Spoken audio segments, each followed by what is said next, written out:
Peace and freedom. Nini, welcome. I'm Queen Mother Imakhu, and welcome to Shenu Living. Shenu Living is a special podcast that's designed to help you learn more about ancient Kemetic culture and how it can motivate you with the wisdom and traditions that are relevant for today. I had a long day, did a lot to prepare. I had just a long day. Go here, do this. And uh, so please forgive me because I did not get in the house until it was about 8 ish, and came right in and got on the topic and the graphics that were necessary. I literally just finished the graphics. And I see that Restream is not showing me the numbers tonight. Got to find out what's going on with that. And also, I just want to say to you, please share that I'm on the air.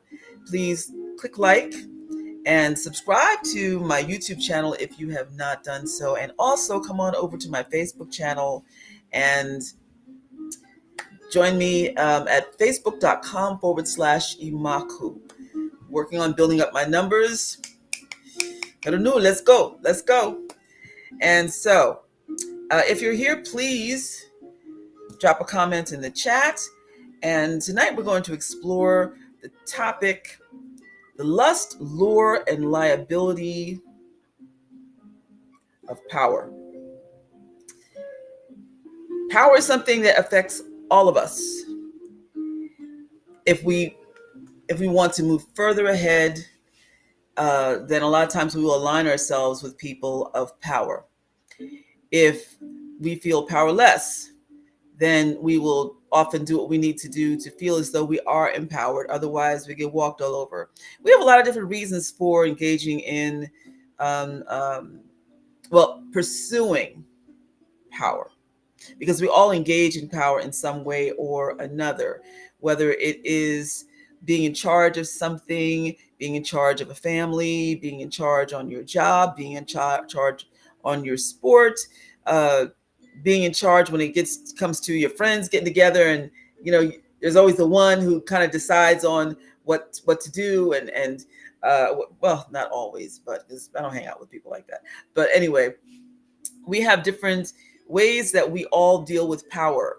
We go to our job, we have somebody who's over us, unless it's something that we own. When we go to school, we deal with teachers and administration. When we go to restaurants, there's the owner.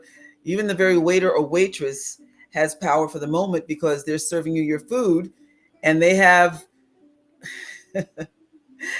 some of them have the temptation to do things to your food. I knew somebody who was an old friend, Roger, may rest in peace. He was a wonderful dancer, and I was part of his dance ensemble, his company, Broadway Rhythms Dance Company. But he was, before he started his full-time studio, he was also a waiter. And, unfortunately, Roger was one of those folks where if you ticked him off, he would he would do something to your food. He was the waiter that you absolutely feared. He could either be the best waiter and the most ingratiating, or he would be so passive aggressive and do that kind of thing. He used to brag about the stuff that he would do. I was like, Roger, you can't do that. So yeah, you never know who has power over different aspects of your life at given times. Look, when you go to the supermarket, you buy your food, and the choices that are put out there are not necessarily always what you want, but just what are presented there because it's been decided that this is what the general public wants. Power. And then for those of us who come into the awareness of being overpowered, then we focus on what we can do to either alleviate that situation or to step into our own personal power, which we may be avoiding. So we'll be getting into that topic tonight. I do also want to tell you, I had my therapy today, and today was a pretty stressful session.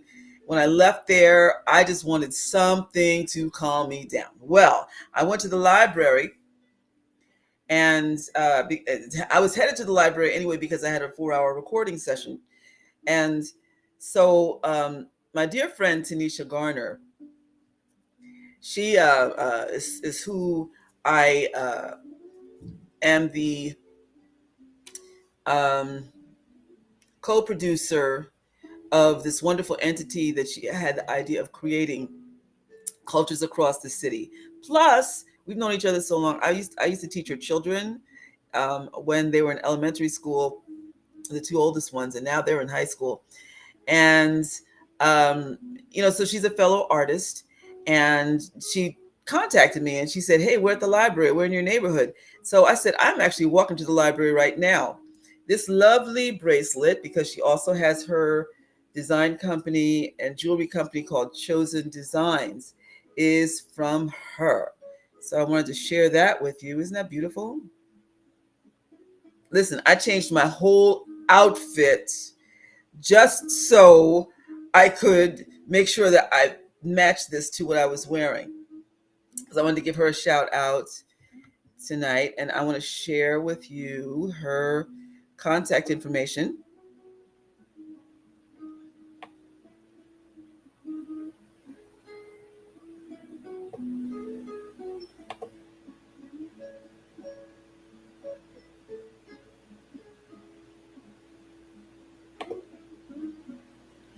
Chosen Designs. She named her company after her daughter, her youngest daughter, Chosen. It's a beautiful name for a child. And I love the way that she spells it too. She went through business courses here that they have here, well, a business program that they had for entrepreneurs here in the city of Newark. Graduated from the program and hit the ground running. And so if you want to contact her, then by all means, please reach out to Tanisha.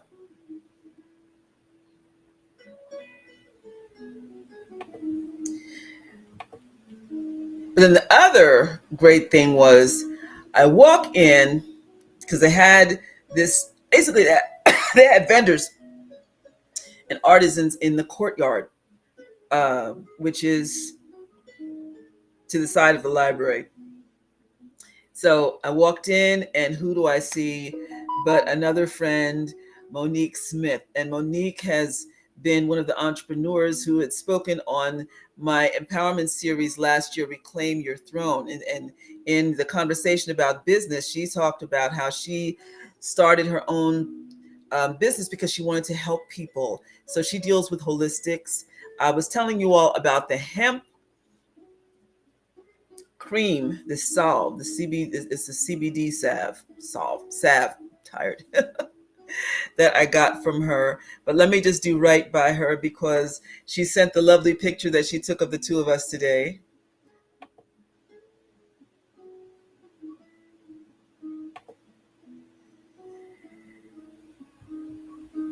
And I was telling her I had a stressful therapy session. She said, "You need something?"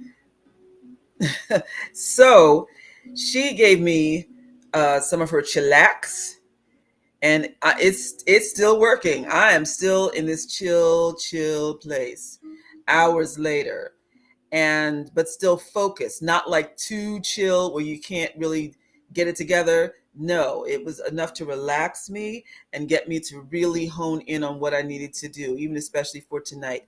And then also this this very goodness gracious, where are my glasses? Let me show it to you.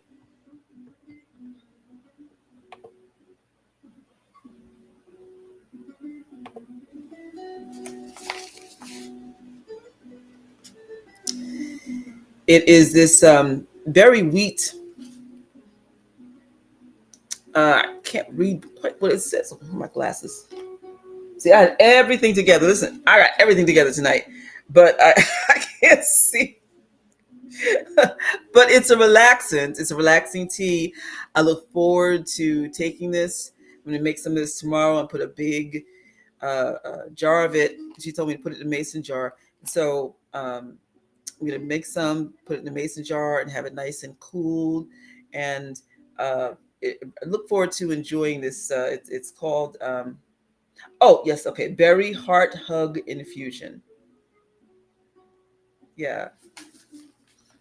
And so, thank you, thank you, thank you. Listen, entrepreneurship is a magnificent thing because you're able to serve the public in ways that really are um, special to you. And I know that Monique is very much devoted to bringing healing to the public through these healing teas and these healing products. And so please reach out to her. Let me just show you once again. Tessentially Yours. That is her company. Tessentially Yours. 908-543-4189.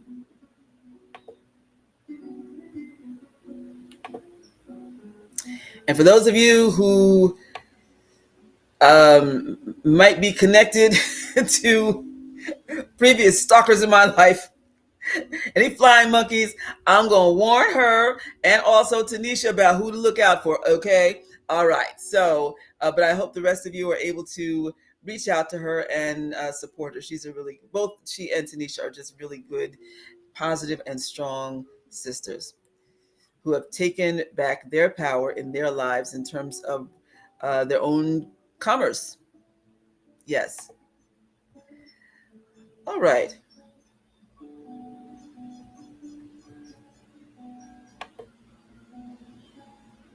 So, as I'm playing around with some new changes that they have here on Restream, you got to go with the flow.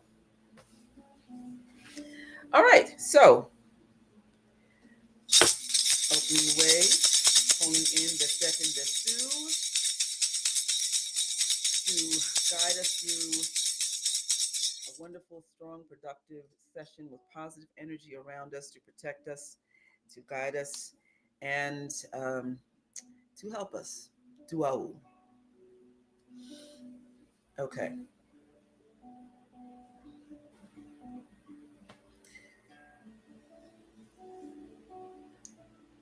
This is from my Shanu Renu deck that is full of comedic images. And this one is Neket, which means power. It is enforcement. Okay. And in comedic tradition, there are many different symbols for power. And so we're going to be going through some of them tonight and see how they apply to your life and really hone in on what kind of power we wish to exert, because this is the you know this is exerting power, and this can be positive or it can be negative. This symbol is used to really give you the indication of certain words, to see if this means that it is somebody who is being cruel, forceful, or if it is just the proper application and motivation for getting going. Naket.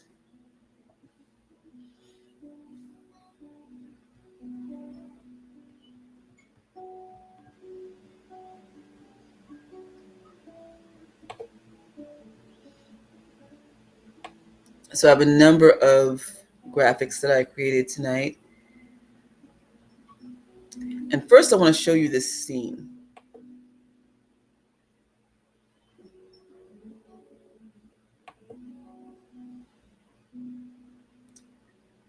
Scene of judgment.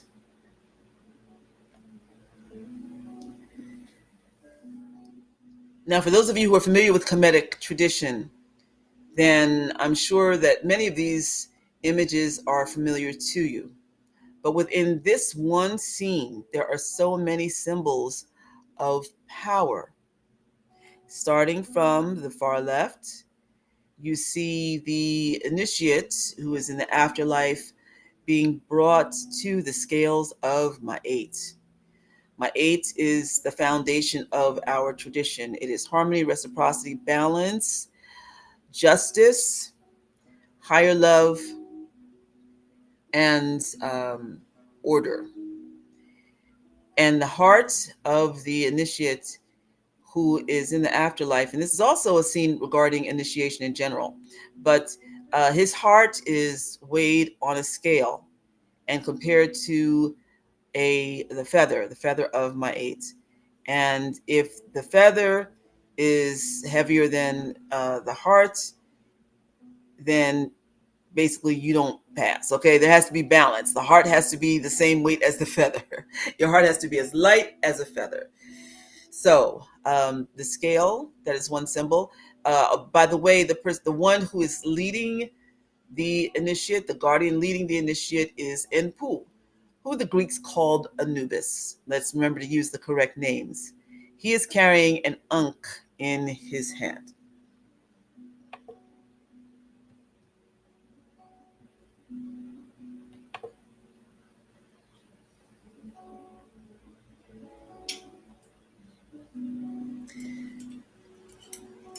These are anku. That's the plural word for ankh.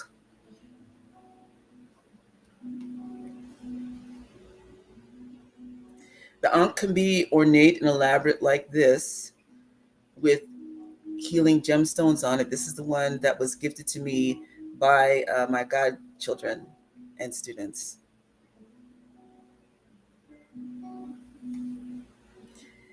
And this one was done by another craftsperson and has the logo, former logo of our temple when it was Akeru, with the carnelian gemstone, which is sacred to us, along with lapis lazuli.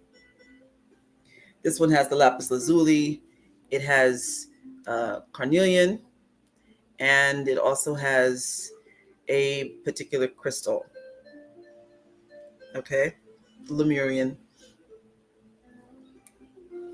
We know it as a healing wand.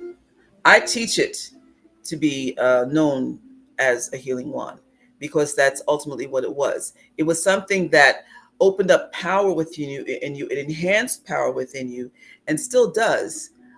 But people basically wear it as a big old hunk of jewelry. Once you become a priest or priestess in our tradition, then you are afforded the opportunity to be an ankh carrying priest or priestess. That's a big deal. Today, unfortunately, because there are so many craftspeople who are able to make these, then people will just go ahead and get one, even though they have not earned it. It should be earned. Why? Because the fact that it is not only the status symbol, but because it is a very powerful healing instrument. Why would someone go and get something that is a sacred object and entitle themselves to just buy one? And then you have to consider also people who create them and don't think about the powerful tool that they are creating, and just see it as something to sell. You know, um, if you are looking for immediate gratification or being noticed, or giving the impression to people that you are someone that you're really not, simply because you're walking around with it, then you need to really rethink that. Is that a matter of your self-esteem? Is it a matter of you're trying to put forth an image of yourself who, even though maybe you have been initiated by somebody in something, have not gone through the ceremony and receiving your ankh? Because you should be receiving it in ceremony, not just getting it in the mail. It is something that should be consecrated by your elder, by your teacher, by your priest or priestess, whoever it is that you are under, who is justifying receiving it. In fact, in our practice, when an initiate has completed his or her studies and is ready to receive the title, they must, before the the audience of their friends and loved ones, justify why they should receive an ankh. It's not just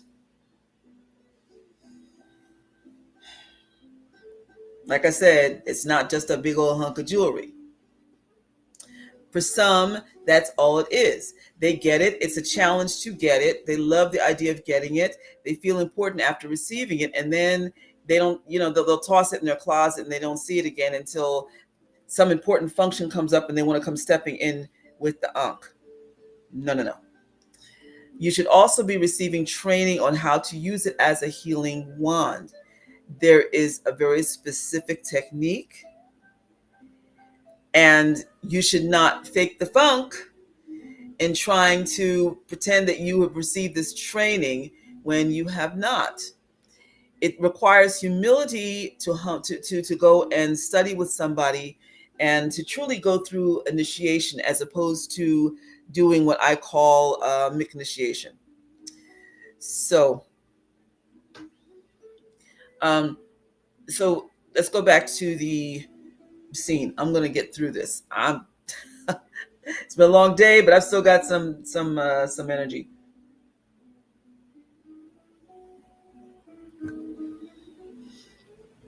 And if you have any questions as we go along, please share that we are on the air.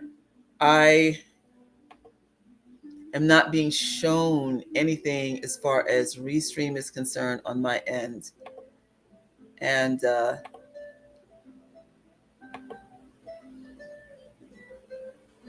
so please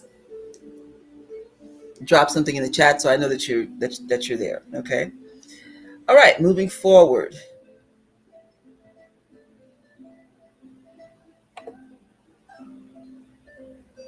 Going back to the funerary scene. And I want to tell you also, listen, I apologize for my name being there in the corner. I tried removing it, but the again, they changed things here in Restream again, which is like an upgrade, but I'm going to have to contact customer service to say, okay, so where did this go so I could take this out? Because I did what was supposed to be done in removing it and it's still there.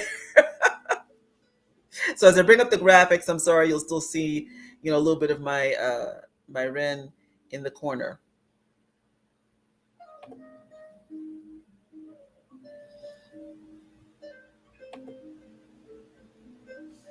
And hopefully you can still hear me, because I see that I do have, I'm shown that you should be able to hear me. Okay. So moving forward to the next figure. And I should also say that within the scale, you see Amit, who is the monster, who is the devourer of hearts, if you are not in the right place, if your heart is not in the right place. So then after that, you see Jehuti, who has his scribe implements. He keeps a register of things. And then after that, you see the initiate is with Heru, who is bringing him to the throne of grace of Wasir. Wasir is holding the Hek and Nekek. And I also want to point out that on the back of his seat is what appears to be a blanket. That blanket represents empowerment, and it is the word wus.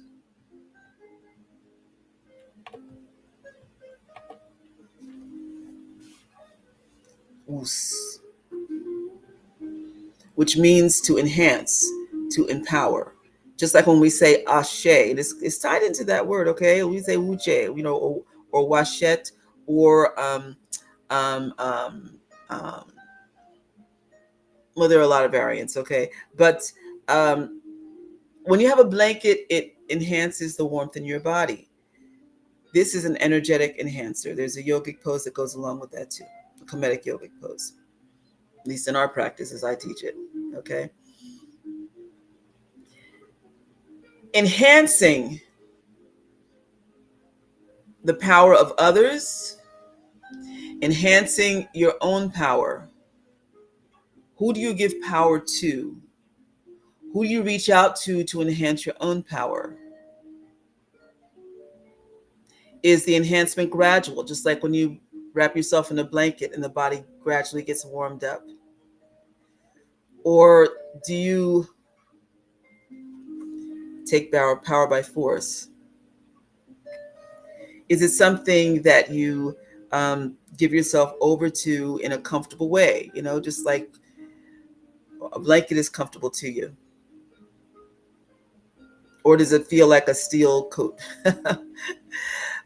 When you take on power, it should be something that feels naturally desired by you because you want to enhance something in your life or you want to enhance a situation. For many activists, this is something that's apropos because the fact that we want to be helpers. But by the same token, you can find that as you're going through your own healing, that you uh, become enhanced by the information that you receive if you're going to therapy or if you're going to the doctor and you're receiving healing and your body is getting back to the restored place of power. Or well, let's just leave it right there. Let's go right there, because the whole thing about being on your throne. Yesterday I read the Kemetic text from the Pirat Mkharu, the book of coming forth by day from night. And this is Heru, or the initiate, who has claimed his throne after having gone through the various stages in the afterlife to be declared the vindicated one, Makeru. And so he says, I have commanded my seat. I have commanded my seat. This is a place that I have earned. It's not that I'm super privileged or so forth. It is something that I have worked for based on my good character and my good works.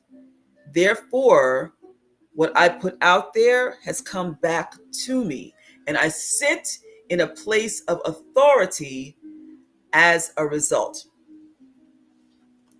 This symbol represents a place of authority. Now, in my deck, this is the deck that I did where I did the research connecting all of the runes, um, the Germanic European runes, back to the Happy Valley civilization. They can be found in Ethiopia, and then actually each one can be traced back to a Medu Neter symbol or hieroglyph. And so this is what became Urus. They cut the symbol in half. And it is a person who is standing in his place of power. Or in our language, you are means a person who is a respected elder who is standing in a place of power. Urit is the female version of that. And this symbol represents either a tent. Tents were often temporary structures that were created to have ceremony on the fly, right? But then also you're talking about people who lived in a desert region and where tents were used for a number of occasions, for parties, for spiritual um, activities, uh, and for education. Then you also have your permanent structures, the temples, the schools, the buildings that were made of stone. So this is the place for a person who stands in their position of power. The term for this symbol is Heb Jaser, Heb Jaser, which was misinterpreted by Budge to mean the Red Festival, but no, it means the Red Tent. A student challenged me 10 years ago on that when the movie based on the book The Red Tent came out. The book The Red Tent came out in the 90s, and then a movie was made in it was like 2013, 2014, something like that. And so she said, Queen Mother, since everything seems to be traced back to the Happy Valley, then there must be a term for the red tent. And I said, you know what, I'll take the challenge. So found out ultimately that yes, it turns out that the term Heb Desher or Heb Desher or Heb Jesser All of the Jaser means sacred. It also means red. And Heb means tent. It also means festival. But the symbol that he had for the word did not correlate with festival. It correlated to a tent, a garden booth. Okay, so the whole idea about standing in your place of power. Some of us shy away from it. Some of us have our destinies calling us to be greater than we are, and we may be afraid. Some of us have seen power wielded in a way that has been wasteful, cruel, vindictive, spiteful, and are afraid of becoming that. And it's good to seek out other people who are setting an example of the correct way to wield power. Because we've been immersed in it at times, we may have been in a family that's been abusive, in a relationship that's been abusive, even friendships, jobs. And a lot of times people can just get so worn out from that and beaten down from that and feel afraid to own their own power because they don't want to replicate what they have experienced, and they don't want to inflict any of that pain that they've gone through and that patterning that they have experienced and witnessed on other people. And that's actually a good thing because, they say hurt people hurt people. That's true. I mean, but there are people who are hurt and then go and get help, right? I mean, it's not like true for everybody. And so the fact, though, that you can lose your courage in standing up for who you are and standing up for yourself and standing up for what you want in life, it's a problem. So standing in your place of power, this symbol here actually gives me a lot of encouragement.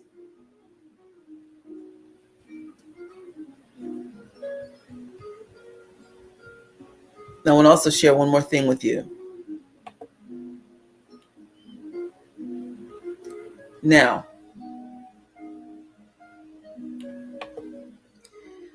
behind Wasir, you see Nebuchadnezzar and Aset. They have their hands up in a Kez position to enhance him and give him power, just like the blanket. Because when you are in a place of leadership, you really should not do it alone.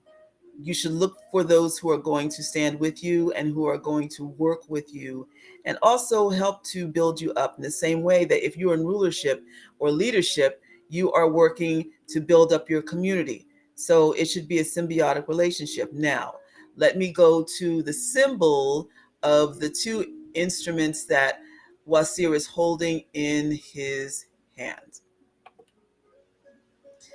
These are called Heket and Nekek, the crook and the flail. Many people became familiar with them once the tomb of Tutankhamun was raided. And so these were some of the very precious objects that were stolen and put on display. Well, what do they mean? The crook is the shepherd's crook. And shepherds don't beat their sheep. They lovingly guide them. Now they can use the Heket or the crook in order to fend off offenders. But that in particular they use for guidance. The one that is really used for getting rid of like foxes or any other kind of enemy to the sheep or the cattle is the nekek. Now you see the three, what is hanging from it, and that was used to uh, um, to beat. Okay, and the thing is, though, and this is the thing that's most important when it comes to this level of leadership.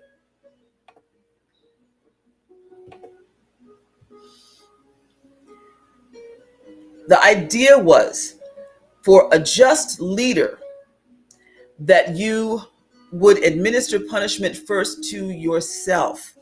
You allow yourself first to be guided by the Most High in order to be in correctness with your people so that you're not coming from a place of ego. But then the flail also is there to indicate how you first check yourself. Accountability. You don't just randomly go after somebody. You don't make somebody your enemy who is not demonstrating that they are. And when you do deal with an enemy, you do have to first realize, okay, so what should I do? We're always talking about introspection, all right? And not just jumping at anything, but also making sure that as you handle this, that you are not handling a situation from a place of immaturity and spite. You want to be able to handle it maturely, all right? So any leader who is truly worth his or her salt is accountable, and they know that they are accountable. But they also know when and how to exert their power.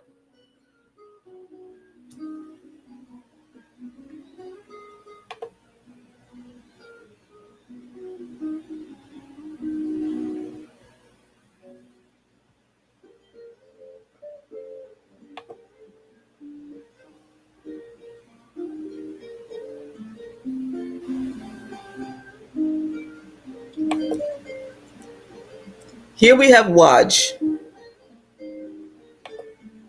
the Waj amulet. And the Waj amulet is associated with Wajet.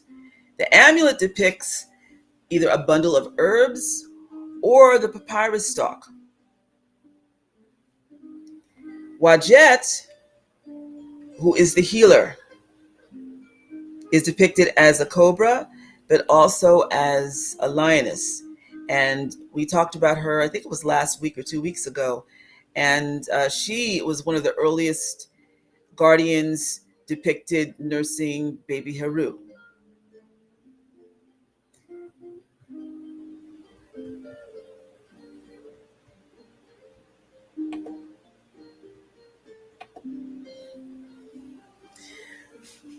We have many people who are in the position of healers today.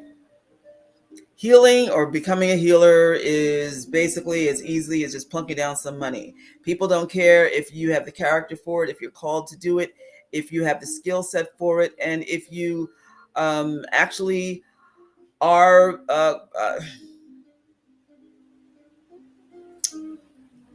doing it from a place of true service and humility, and not just to get that certificate and start raking in the money because of people who are so anxious to have healing done. And that's legitimate. It is. Uh, when we have initiation in Shenu, the initiates receive the Shenwurit energy, which is an ancient Kemetic energy that I pass on to them, which came to me through my initiation in the water tradition. So it is a very unique energy. It is the energy of um, the Sekhmet energy and also Heru energy. So it is the passionate purification energy and also the manifestation of love energy.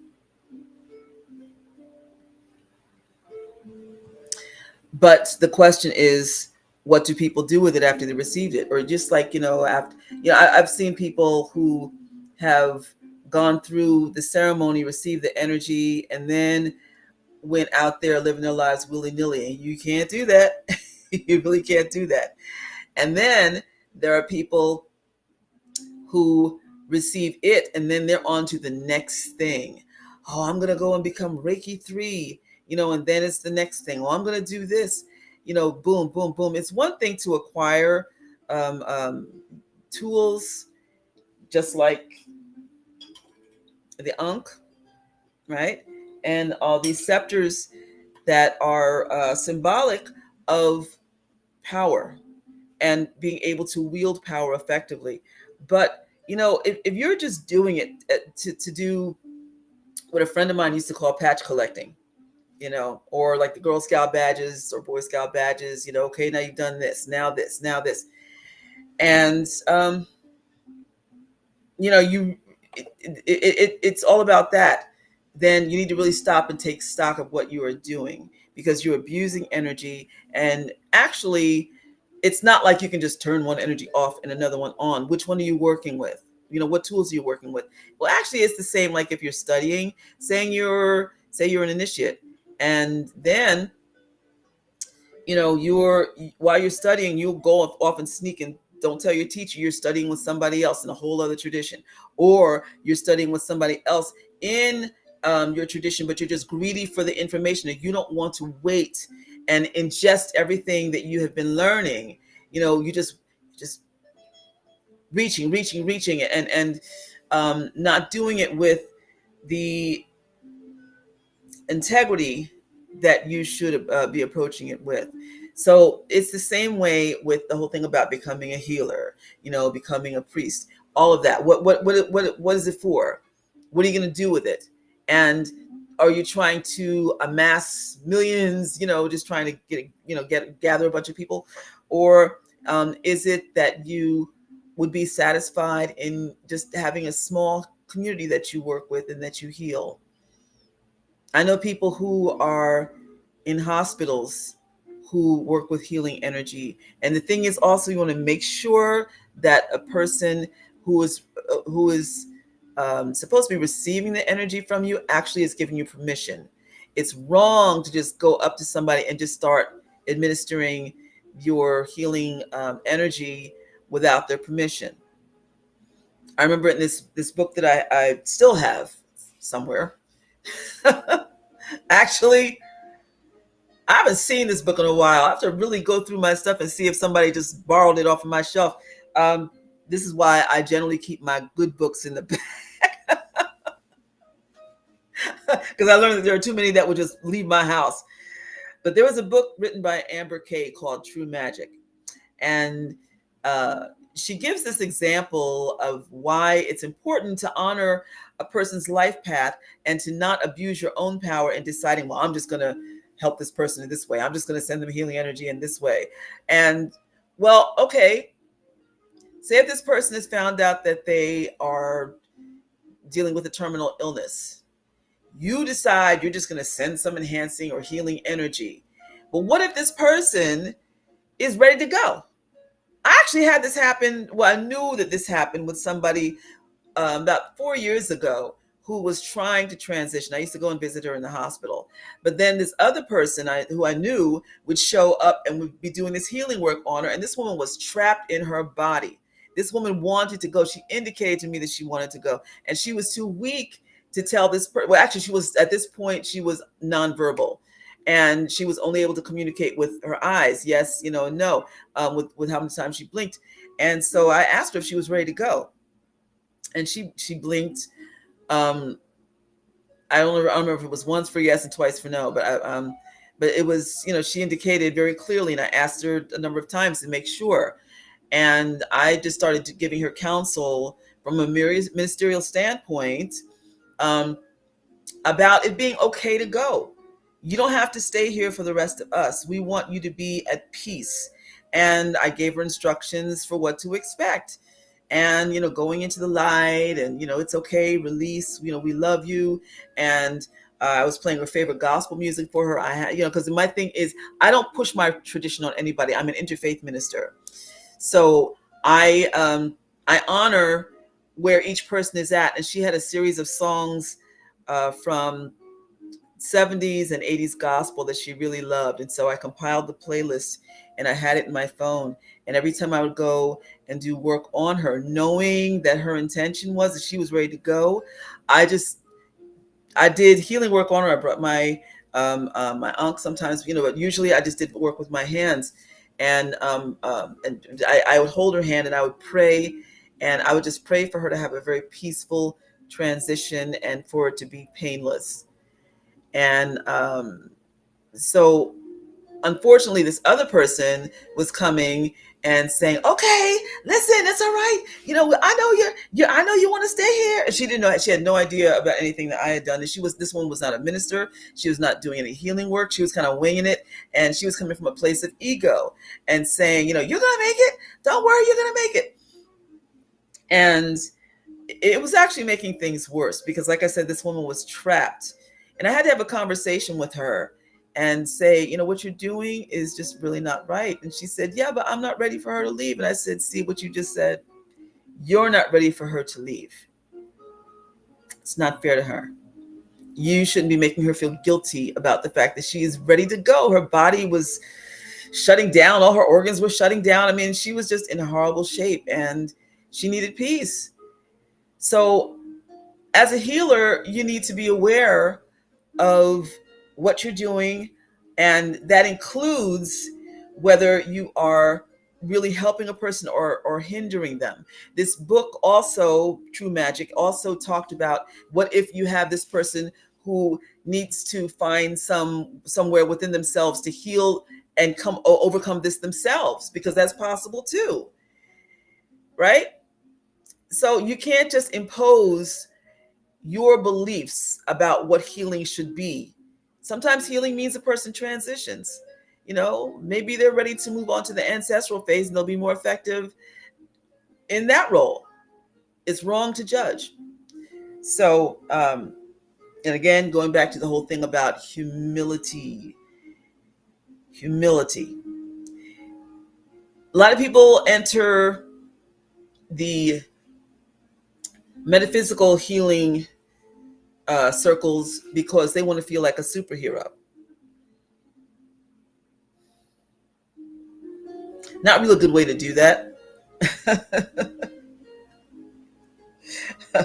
You want to feel like a superhero, then bring some food to your local food pantry, or unless you really have the gift and the humble desire and the technical skills, because there's a lot of technique that goes along with that. We see things in movies where it makes it seem like, oh, you can just like turn it on and, just go around and do this, that, and the other. And it's not that at all. Okay.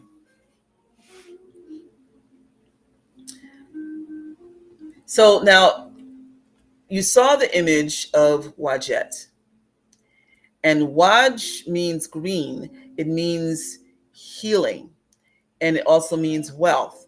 The term "your health is your wealth" can be attributed to Kemet, because it was understood that in order to enjoy life, first you needed your health. And so the lioness was associated with the symbolism for the life force energy. So you saw, and also the serpent as well. So you saw Wajet as the serpent, but also as the lioness. But do you know there are those who feel that Wajet was an early aspect of Sekhmet, which brings us to this symbol.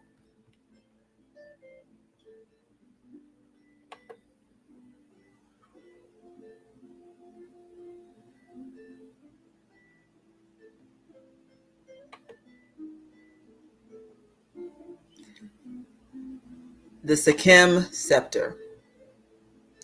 And we have Wajet, this image of her in the temple of Karnak, where she is holding a Wajet staff. The Simscepter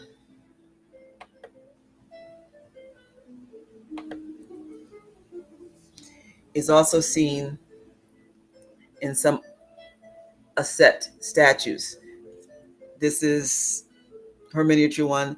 And I must tell you, when I first got this statue, I just thought I thought it was beautiful. And this is back before I really knew anything. You just start collecting stuff because it's pretty, right? And it gives you inspiration, but then you don't really understand everything that it means. Like, I didn't know that this crown that's on her head is the Mut crown, the crown of the mother. I didn't understand when I found out about the Sekhmet staff, why she was holding it. I was like, Sekhmet should be holding that.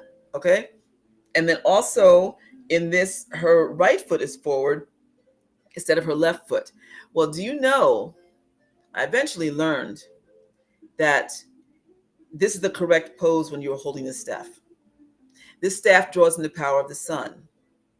And this pose is for manifestation of solar energy. We're used to standing with the left foot forward, which is stepping into your destiny. This one, stepping into the right, is not only owning your destiny, it is also owning everything that you have manifested and being able to govern yourself accordingly based on what you have created. That says a lot, taking ownership over the things that you create in life.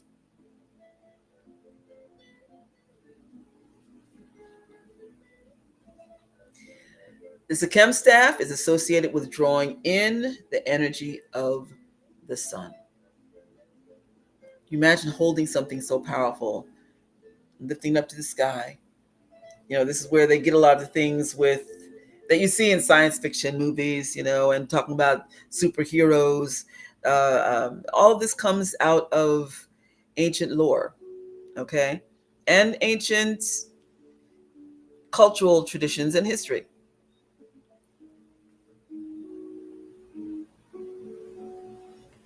Sekhmet represents purification, and she is said to be the passion of Ma'at. She is an enforcer of the law as well. She is truth and justice too. That's why she's aligned with Ma'at. Hedheru is her other side, and Hedheru is associated with air and with rain.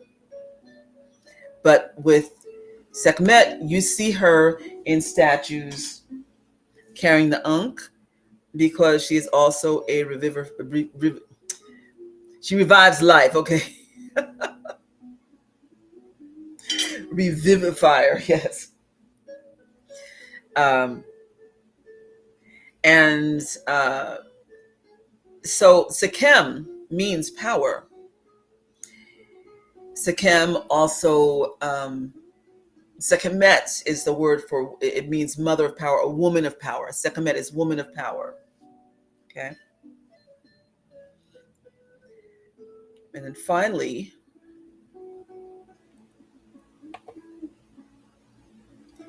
we have Satesh, the uncle of Heru, the brother of Wasir. And I went into a story the other day talking about how he stole the throne from his brother. He killed his brother, and then denied his nephew the right to sit on the throne that belonged to him. That's why when in the Pirat Heru and Ger, when Heru says, "I've commanded my seat," this is after he finally achieves victory and is able to sit on his throne. But the Wasp scepter associated with Satesh, who the Greeks called Seth, or his nickname is Seth. The correct pronunciation is either Satesh or Setech or Setuk. But Satesh is considered an author of confusion, but that's only because he's coming out of a lot of pain that he did not create, and so it basically created a narcissistic monster. However, the difference with him was that he did come to a place of contrition. There's that word again we talked about it the other day. When you are contrite, then you're able to turn your life around so that you can help others. So you see on the Wasp scepter or the Wasp staff, the face of Satesh. And why is that? Now, it's funny because people look at Satesh and say, what the heck is he? Well, we don't know. Is that an aardvark space? What is it? I don't know. People don't know. That's the other thing, sort of considered an outcast because he just was sort of unusual looking. But whatever the case, we're talking about contrition and where it can lead you. And so that shows that he was finally able to get a level of control over himself. So the Wasp staff, when you receive it, is a symbol of power and dominion over yourself, much like the Hek and Nekek. Oh, that's right. I could have shown you the Can't reach it. Okay, so anyway, when you have governance over yourself, over control over your higher nature and your lower nature, and you are in balance, and then you finally earn the right to have a wasp staff. A wasp staff also is something that is passed on from one regent to another in terms of power. Now, just before my godfather died, he passed his wasp staff on to me, which was a huge shock. I wasn't looking for it, I wasn't expecting it, and so there was a special ceremony that was done for me to receive the staff, and wow, it was really quite powerful. And at that point in my life, I made some major decisions about certain things too. And actually, Satesh had been dealing with me all year to prepare me for receiving the staff, which I didn't know. I was at another ceremony for Wepra Put, and they had all the participants there, all the attendees, go up to the front and then take a scroll. And there was a name on the scroll, and you got to find out what guardian you worked with all year and who was going to be working with you. And I got Satesh. I almost threw the scroll back, but I realized that wouldn't look too good. So I was like, okay, because I had never really dealt with Satesh before as a guardian. And the lessons that I had that year were straight up Satesh strengthening lessons. I experienced things that were new to me, but also made me less afraid of Satesh's energy once I was able to truly look him in the face and understand what his energy was about, and understand the Satesh in myself, because with all the guardians, we have lessons within ourselves to learn. So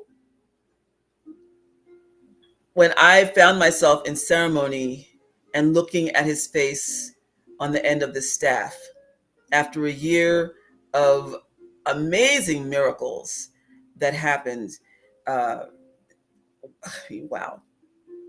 I started crying. And I just said, Duau Satesh, because I got it. So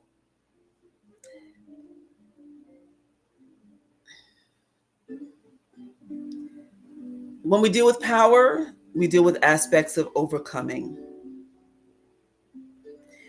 We recognize when we need help.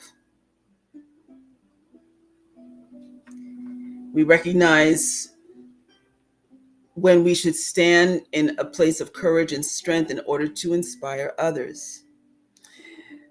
The lesson of Wasir, I didn't really go into it, but his lesson was about not being so proud and cocky and also secretive about his predilections that he might have had, the temptations that he faced and that he ultimately succumbed to, but then had to go through resurrection and needed help in order for that to happen. But then once he did that, he rose to become what was known as the King of Heaven. So many lessons in leadership.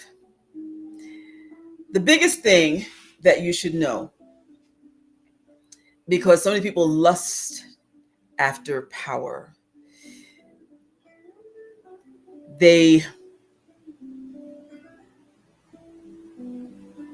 drawn to it maybe because of jealousy, maybe because of, as we said in the beginning, feeling powerless, maybe wanting to be admired.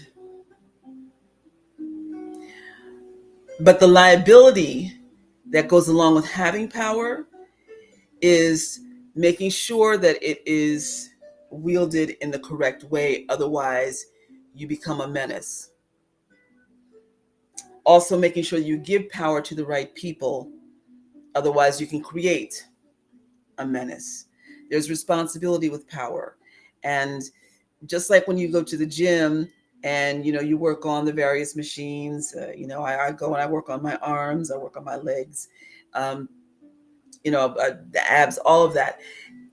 As your muscles become more accustomed to the strength that you are, the weight that you are at, then you're able to increase it.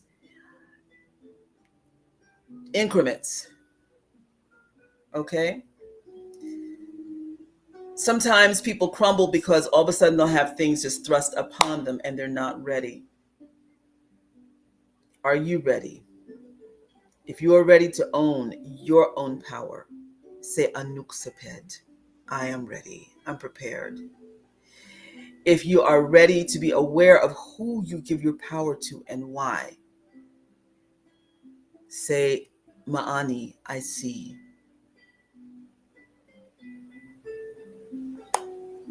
I hope this has been beneficial to you. We're at an hour. I am Queen Mother Imakhu. You've been watching Shenu Living, and um, praying that you have a really wonderful, safe, and empowered tomorrow. And so we say, Meria, which means much love. Heri, which means to be at peace. Teni, which means to be accountable. Jebewi, which means to be merciful. And through mercy comes peace. And also through exacting the right amount of mercy to yourself in apropos situations, you find inner peace. Have sweet dreams. Reswina Chem.